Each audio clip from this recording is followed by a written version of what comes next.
తనేం వికృతాక్షేం ఘోరరూపాం మహాబలాం ప్రేతాసన సమారూఢాం జోగుళాంబాం నమామ్యహం.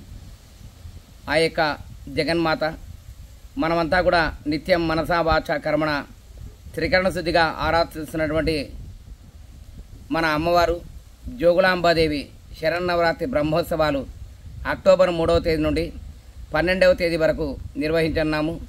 మరి భగవద్భక్తులమైన మనమంతా కూడా ఈ యొక్క దేవి శరన్నవరాత్రి బ్రహ్మోత్సవాల్లో అమ్మవారిని సేవిద్దాం, తరిద్దాం. మరి నవరాత్రి యొక్క విశిష్టతను మనమంతా కూడా తెలుసుకునేటువంటి ప్రయత్నం చేద్దాం. పవిత్ర భారతావనిలో స్త్రీ శక్తికి పెద్దపీట వేసి గౌరవిస్తూ భక్తి ప్రపత్తులతో ఆరాధన జరుగుతుంది. ఇది తరతరాల వస్తున్నటువంటి సదాచారం. ఇందులో భాగంగా దేవీ శక్తికి మహా నీరాజనాలు ఇస్తూ 9 రోజుల పాటు నవరాత్రులు జరుపుకొని అనంతరం 10వ రోజున ఆనందంగా జరుపుకునే పండగనే ఈ యొక్క విజయదశమి. ఈ పండగ వెనకాల ఉన్నటువంటి నవరాత్రుల గాథ ఏమిటో మనం ఒకసారి తెలుసుకుందాం. ఇక దేవీ నవరాత్రుల్లో 7వ రోజు ఆ యొక్క జగజ్జనని అమ్మవారిని మనం కాళరాత్రిగా ఆరాధన చేస్తాం. నవరాత్రి అన్నిటిలో కూడా 7వ రోజు కాళరాత్రికి ఎంతో ప్రత్యేకమైన ఆ యొక్క మహత్తర శక్తి ఉంది. మరి ఈ విషయంలో మనం కాస్త సాధ్యమైనంత వరకు పూర్తి విషయాన్ని మనం తెలుసుకునేటువంటి ప్రయత్నాన్ని చేద్దాం. ఆ రోజు 7వ రోజు అమ్మవారి ఆరాధకులంతా కూడా అమ్మవారిని ఏకవేణి జపాకర్ణి పూరానగ్న కరస్థిత లంబోష్టి కర్ణికాకర్ణి తైలాభ్యక్త శరీరిణి వామపాదోస సల్లోల లతాకంటకభూషణ వరమూర్ధ్వా ధ్వజాకృష్ణ కాళరాత్రి భయంకరి అని అమ్మవారిని ఆరాధన చేస్తారు. ఈ కాళరాత్రి అమ్మవారిని మనం ధ్యానం చేయడం ద్వారా ఏమవుతుంది అంటే అజ్ఞానం నశిస్తుంది. శత్రుత్వమే అజ్ఞాన జనితాలు కాబట్టి అలాంటి శత్రుత్వాలు ఉండరాదు. ఉంటే అమ్మవారిని మనం బాగా ధ్యానం చేయడం ద్వారా ఇది మనకు సాధ్యపడుతుంది.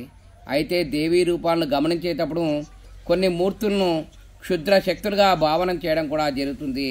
అయితే ఈ యొక్క క్షుద్ర భావన ఏదైతే ఉందో అది దైవానికి సంబంధించినది కాదు. బాగా గమనించాలి. కాళీ అమ్మవారు అంటేనే చాలామంది ఏదో క్షుద్రదేవత అనేటువంటి ఒక అపోహ భావన ఉంది. కానీ ఆమెను ప్రార్థించి రామకృష్ణ పరమహంస లాంటి మహానుభావులు కూడా మోక్షాన్ని పొందడాన్ని దాన్నే సాధనంగా చేసుకున్నారు. అంటే దీని అర్థం ఏమిటి అంటే దైవంలో కాదు, క్షుద్రత అనేది మన యొక్క మనస్సులో ఉంది అనేటువంటి అర్థం. నీచమైనటువంటి భావనలతో దైవీ శక్తిని వినియోగించేటువంటి స్థితి ఏదైతే ఉందో దాన్నే క్షుద్ర భావన అనవచ్చు. అంతే తప్ప అది క్షుద్ర భావన తప్ప క్షుద్రదేవత మాత్రం ఎంత మాత్రం కాదు. 7వ రోజు మనం ఆరాధించేటువంటి ఆ యొక్క కాళరాత్రి దేవి గురించి మరి కాస్త తెలుసుకోవాలంటే ఈ అమ్మవారు చూడడానికి నల్లగా అతి భయంకరంగా కనిపిస్తుంది. ఈమె వాహనం గార్ధవం. ఈ దేవి భక్తులకు సర్వ శుభాలను కలిగిస్తుంది. అందుకే ఈ అమ్మవారికి శుభంకరి అనేటువంటి పేరు కూడా ఉంది. ఈ దేవిని స్మరించిన మాత్రాన భూత ప్రేత పిశాచులంతా కూడా భయంతో పారిపోతారు. అంతేకాదు మన శత్రువుల నుండి కూడా అమ్మవారు మనల్ని రక్షిస్తుంది. శత్రుపీడ, జంతు భయం, గ్రహబాధలన్నీ కూడా ఈ తల్లి ఆరాధనతో తొలగిపోయి నిర్భయంగా ఉండగలుగుతారు. ఈ యొక్క కాళరాత్రి అనే పేరు, ఈ రూపం కూడా కాస్త విభిన్నంగానే మనకు కనిపిస్తుంది.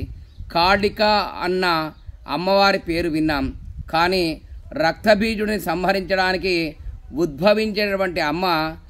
కానీ కాళరాత్రి ఇటు రాత్రి కాదు, అటు కాళీ కాదు, భయంకరమైన రాత్రి స్వరూపంగా ఉండేటువంటి ఈ యొక్క తల్లి అమ్మవారి జుట్టు విరబూసుకొని ఉంటుందట. ఈ జుట్టు కూడా చింతకాయలు కట్టి ఉంటాయట. ఏకవేణి జపాకర్ణపూర అనే ధ్యాన శ్లోకంలో చెప్పబడింది. అలాగే నగ్నకరస్థిత అని కూడా ఉంటుంది. అంటే దిగంబరిగా అమ్మవారు గాడిద పైన ఎక్కి కూర్చొని ఉంటుందట. లంబోష్టి అంటే వేలాడుతున్నటువంటి పెద్ద పెద్ద ఆ యొక్క పెదవులు ఉన్నాయి. ఇక తైలాభ్యస్య శరీర అనేటువంటి ఆ యొక్క నామాన్ని కూడా మనం ధ్యాన శ్లోకంలో విన్నాం కదా. వామ పాదోల్లాస అంటే ఎప్పుడు ఎడమ పాదం అలా ముందుకు పెట్టి ఉంటుందట. ఎప్పుడు భక్తుడు తనను పిలుస్తాడో అన్నట్టు సిద్ధంగా ఒక కాలు ముందుకు పెట్టి ఉంటుందట. పరుగు పందెంలో మనం ఎలాగైతే కాలు సిద్ధంగా పెట్టుకొని ముందుకు ఉంటామో అలాగా ఈ అమ్మవారు కూర్చొని ఉంటుందట. ఈ అమ్మవారు ఎడమ పాదమే ఎందుకు ముందుకు పెట్టింది అంటే ఏదేని శుభకార్యమైతే కుడికాలు ముందు పెట్టి రమ్మంటారు. అదే అశుభకార్యానికి లేదా శత్రువుల శిబిరాల్లో వెళితే మనం ముందుగా ఎడమ పాద పెట్టి వెళతాము. అంటే నిన్ను సంహరించడానికి వచ్చాము అనేటువంటి సంకేతం. మరి అమ్మవారు ఎడమ పాదం ముందుకు పెట్టింది అంటే తన భక్తులు ఎవరైనా కష్టంలో ఉండి శత్రువుల చేత పీడించబడితే ఉన్నారో అంటే ఆ కష్టాన్ని కలిగించే వారిని నేను నా కలితో నా యొక్క కాలితో తన్ని భక్తులను నన్ను శరణు కోరిన వారిని నేను రక్షిస్తాను అనే సంకేతాన్ని మనం ఇక్కడ గమనించాలి. కుడివైపు ఉండే చేతిలో ఒక చెయ్యేమో అభయముద్ర, మరొక చెయ్యేమో వరద ముద్ర కలిగి ఉంటాయి. అవి కాక మరో చేతిలో వంపు తిరిగిన ఖడ్గము, మరో చేతిలో ఇనుప ముళ్ళు ఉన్న ఆయుధం కూడా కలిగి ఉంటుంది. మెడలో కూడా ఇనుప గొలుసులు అంటే ముళ్ళు తేలి ఉన్నట్టుగా ఉంటాయట. అంతేకాక ఈమెకు కళ్ళు కూడా 3 కళ్ళు ఉంటాయట. ఈ 3 కూడా ఆ యొక్క కళ్ళు ఎర్రగా గుండ్రంగా తిరుగుతూ చూసేవారికి భయాన్ని కలిగించే విధంగా ఉంటాయట. చూడటానికి ఇంత భయంకరంగా కనిపించే ఈ తల్లి తన భక్తులకు మాత్రం సర్వశుభంకరి అని చెబుతారు. ఇక దుష్టులకు భయంకరి. ఆ అని పిలిస్తే మా అనే పిలిచేలోపు పరిగెత్తి భక్తులను రక్షించే విధంగా ఉంటుంది.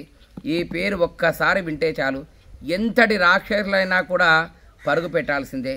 ఎవరైతే కాళరాత్రిని ఉపాసన చేస్తారో, ఎవరైతే కాళరాత్రి యొక్క నామాన్ని జపిస్తారో నిజానికి గృహస్థులైన వారు సహస్రారంలో నిన్ను ధ్యానం చేస్తాట కదమ్మా అనే భక్తి భావన చేత అమ్మపై మనసు పెట్టి ఎలాంటి ప్రమాదాల నుండైనా కూడా ఆ తల్లి మనల్ని రక్షిస్తుంది. అందుకే కాళరాత్రి అమ్మవారిని మనం మనసా వాచ కర్మణ త్రికరణ శుద్ధిగా భక్తి ప్రపత్తులతో ఈరోజు మనం కాళరాత్రి అమ్మవారిని స్మరణ చేద్దాం, సేవిద్దాం, తరిద్దాం.